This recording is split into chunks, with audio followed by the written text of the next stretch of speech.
Hello friends, welcome to SSC crackers. और इस channel पे फिर से आपका बहुत बहुत स्वागत है। तो इस वीडियो में हम लोग पढ़ने वाले हैं एटमॉस्फेयर। ओके, तो आने वाले सीजीएल मेंस और सीएचएसएल इन दोनों एग्जाम के लिए एटमॉस्फेयर जो टॉपिक है वो एक्सपेक्टेड टॉपिक है और यहाँ से डेफिनेटली आपको क्वेश्चंस देखने को मिलेगा इस टॉपिक से, एटमॉस्फेयर से। तो इस वीडियो में टीसीएस 2018 से 2022 में जो एग्जाम हुआ है उसमें पूछे गए क्वेश्चंस हैं, साथ में एक्सपेक्टेड क्वेश्चंस हैं।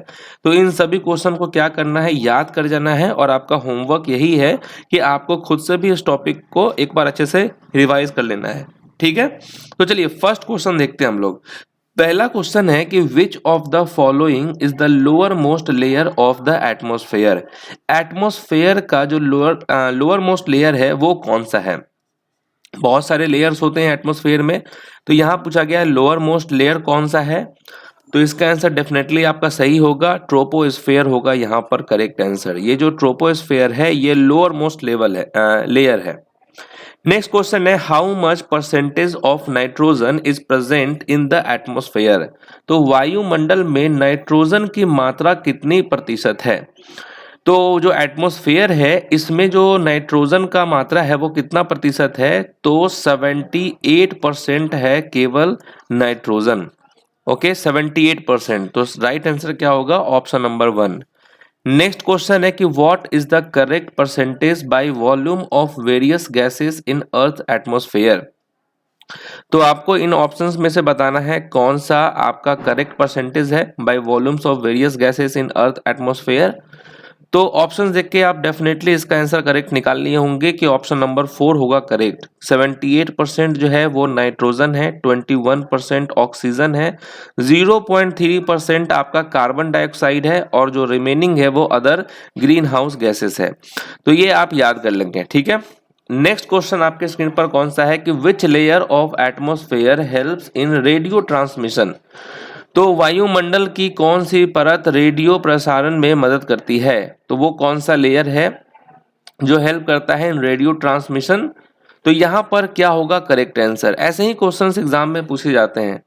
तो राइट आंसर होगा थर्मोस्फेयर। ओके, थर्मोस्फेयर जो लेयर है एटमॉस्फेयर का वो हेल्प करता है किसमें, रेडियो ट्रांसमिशन में, थर्मोस्फेयर। नेक्स्ट है कि which of the following green house gases is most abundant in the atmosphere. तो कौन सा ग्रीन हाउस गैसेस है जो बहुत ज्यादा है इन द एटमॉस्फेयर। तो क्या होगा राइट आंसर, राइट आंसर होगा वाटर वेपर। ओके, तो कौन सी ग्रीन हाउस गैसें वायुमंडल में सबसे अधिक मात्रा में पाई जाती है, तो वाटर वेपर पाई जाती है। नेक्स्ट है which two gases are having the highest percentage of the earth atmosphere. तो पृथ्वी के वायुमंडल में किन दो गैसों का प्रतिशत सर्वाधिक है। सबसे ज्यादा जो है किसका है, तो अभी आपने स्टार्टिंग में ही देखा था कि नाइट्रोजन एंड ऑक्सीजन, जिसका नाइट्रोजन का था 78%, ऑक्सीजन का था 21%। ये दो गैसेस है वो सबसे ज्यादा है। नेक्स्ट है in the upper ridge of the atmosphere a molecule containing 3 atoms of oxygen is found, this form a layer called. तो इसका क्या होगा राइट आंसर। वायुमंडल के ऊपरी भाग में ऑक्सीजन के 3 परमाणुओं वाला एक अणु पाया जाता है। यह एक परत बनाता है जिसे क्या कहते हैं हम लोग, इसे कहते हैं हम लोग ओजोन लेयर। ठीक है, तो यहाँ ओजोन होगा राइट आंसर। नेक्स्ट है what is the approximate percentage contribution of argon in the earth atmosphere. तो यहाँ पर अप्रोक्सीमेट परसेंटेज पूछा गया है आपसे, है ना। अब देखिए 78% तो आपका क्या हो गया नाइट्रोजन, 21% तो हो गया यहाँ पर ऑक्सीजन, तो 99% तो यही हो गया और जो रिमेनिंग 1% है उसमें यही सब आते हैं। तो यहाँ पर अप्रोक्सीमेट पूछा गया है तो 1% हो जाएगा यहाँ पर आर्गन। नेक्स्ट क्वेश्चन है कि which layer of atmosphere can experience burning up of meteorites. तो वायुमंडल की कौन सी परत उल्कापिंडों के जलने का अनुभव कर सकती है। तो किस लेयर पे होता है ये सब, तो ये राइट आंसर क्या होगा, मेसोस्फेयर। ठीक है, मेसोस्फेयर में ये सब होता है, मेटोराइट्स का बर्निंग। तो एम से मेटोराइट्स और एम से हो जाएगा मेसोस्फेयर। नेक्स्ट है ozone at the higher level of the atmosphere is a product of dash acting and oxygen molecule. तो यहाँ पर क्या होगा राइट आंसर, वायुमंडल के उच्च स्तर पर ओजोन ऑक्सीजन अणुओं पर क्रिया करने वाले डैश का एक उत्पाद है। तो राइट आंसर क्या हो जाएगा, यूवी रेडिएशन हो जाएगा। Okay, UV radiation. The thickness of the ozone in a column of air from the ground to the top of the atmosphere is measured in terms of. तो किस में measure करते हैं? तो राइट आंसर क्या होगा, the thickness of ozone in a column of air from the ground to the top of the atmosphere is measured in term of Dobson unit. Dobson unit में measure करते हैं। Next है ozone depletion from the atmosphere become the reason for causing which of the following disease. तो वायुमंडल से ozone की कमी निम्नलिखित में से किस बीमारी का कारण बनती है? किस तरह का बीमारी का कारण बनती है? तो स्किन कैंसर का कारण बनती है ये। ओके, नेक्स्ट है ozone layer in the atmosphere shield the surface of the earth from which radiation from the sun। वायुमंडल में ओजोन परत पृथ्वी की सतह को सूर्य के किस विकिरण से बचाती है? किस विकिरण से ये बचाता है ओजोन लेयर? तो ये आप जानते हैं अल्ट्रावायलेट लाइट से बचाता है हमको। ओके, यूवी लाइट हो जाएगा। नेक्स्ट है विच of the following layers of the atmosphere is most liable for the green house effect. तो ग्रीन हाउस प्रभाव के लिए वायुमंडल की निम्नलिखित में से कौन सी परत सबसे अधिक उत्तरदायी होती है? तो राइट आंसर क्या होगा, ट्रोपोस्फियर हो जाएगा।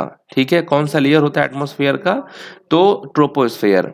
नेक्स्ट है when carbon dioxide is increased in the atmosphere it leads to dash. जब अधिक कार्बन डाइऑक्साइड की मात्रा बढ़ जाती है, ठीक है, तो क्या होता है? वो होता है आपका global warming. Okay, global warming. Next है ozone gas is present in which layer of atmosphere. Ozone gas वायुमंडल की किस परत पर मौजूद है? ओजोन गैस, ओजोन गैस हमारा किस लेयर पे प्रेजेंट है? तो वो हो जाएगा स्ट्रेटोस्फेयर में हो जाएगा। ओके, स्ट्रेटोस्फेयर में ही जो है ओजोन गैस प्रेजेंट है। नेक्स्ट है ever which layer of the atmosphere does the exosphere lie. Exosphere वायुमंडल की किस परत के ऊपर स्थित है? ठीक है, तो राइट आंसर क्या होगा, थर्मोस्फेयर होगा यहाँ पर करेक्ट आंसर। ओके, नेक्स्ट है विच of the following which of the given layers of the atmosphere has the lowest density. तो यहाँ पर राइट आंसर क्या हो जाएगा, वायुमंडल की दी गई परत में किसका घनत्व सबसे कम है? किसका घनत्व सबसे कम है? तो वो है आपका एक्सोस्फेयर का घनत्व जो है वो सबसे कम है। तो ये इंपॉर्टेंट है, याद कर लेंगे कि which of the given layer of the atmosphere has the lowest density, तो एक्सोस्फेयर हो जाएगा। नेक्स्ट है the jet planes fly in the lower dash. Jet विमान निचले डैश में उड़ते हैं, किस लेयर में उड़ते हैं जेट विमान? Jet planes fly in the lower stratosphere हो जाएगा यहाँ पर राइट आंसर। ठीक है, stratosphere. The boundary between troposphere and the stratosphere is known as. ठीक है, तो यहाँ पर क्या हो जाएगा, boundary between troposphere and stratosphere is known as, इसे कहते हैं हम लोग ट्रोपोपॉज। ठीक है, ट्रोपोपोज। नेक्स्ट है the upper most layer of the atmosphere is known as. Upper most layer कौन सा होता है एटमॉस्फेयर का? अपर मोस्ट, तो ये होता है एक्सोस्फेयर। लोअर मोस्ट तो ट्रोपोस्फेयर होता है, अपर मोस्ट क्या हो जाएगा, exosphere. The study of the process of atmosphere is called as. वायुमंडल की प्रक्रियाओं के अध्ययन को क्या कहा जाता है? Study of the process of atmosphere is called as meteorology. Okay, मौसम विज्ञान। तो ये रहा एटमॉस्फेयर से रिलेटेड कुछ इंपॉर्टेंट क्वेश्चंस। इन सभी क्वेश्चंस को क्या करना है, याद कर जाना है, और आपका होमवर्क यही है कि इस टॉपिक को एक बार खुद से भी रिवाइज कर लेना है। तो मिलते हैं आपसे नेक्स्ट वीडियो में, तब तक के लिए जो है ऑल द बेस्ट।